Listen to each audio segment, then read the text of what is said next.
What's up, guys? My name is Fabrizio Jaurena, and welcome to the How-To Guide. Today's topic, the Y Balance Test, Lower Body Edition. What is the Y Balance Test? The Y Balance Test for the lower body is a dynamic movement assessment that evaluates the strength, stability, and flexibility of the lower extremities.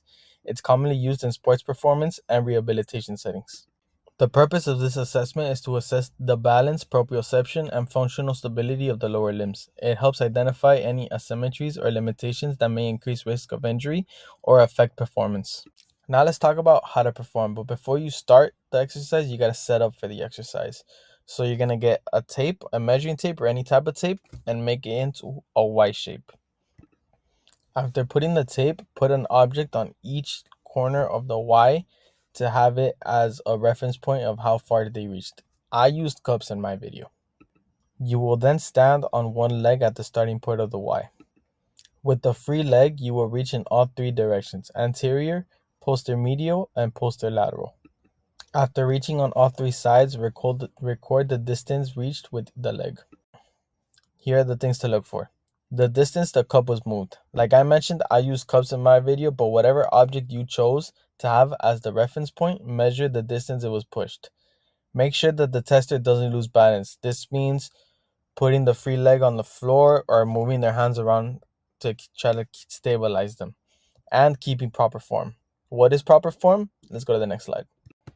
The proper form for this exercise is maintaining a stable core and a neutral spine, meaning do not go in any anterior pelvic tilt or posterior pelvic tilt.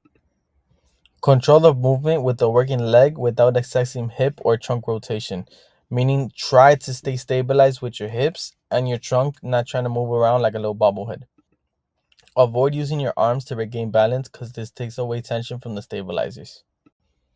The common errors for this assessment, or the what not to do's, are resting the foot on the ground after each round, failing to maintain your balance during the reach, and using your arms to maintain balance.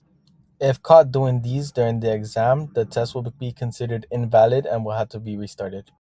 What do the results mean? Asymmetries or limited reach distances may indicate imbalances, weaknesses, or reduced neuromuscular control in the lower extremities.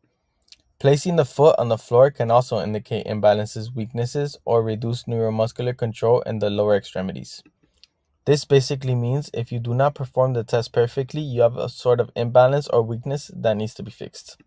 With the results, we will now indicate where your limitations and imbalances are, and this will help develop a program to help strengthen your weaknesses. Knowing if you have any weaknesses or imbalances will help us program a workout with isolateral movements to help balance out the body. As you can see here, we have an example of a testing sheet that I got from researchgate.net. It has the results of the anterior side, the posteromedial side, and the posterolateral side, all in centimeters. With these results, we can now create the workout plan to help balance out the body.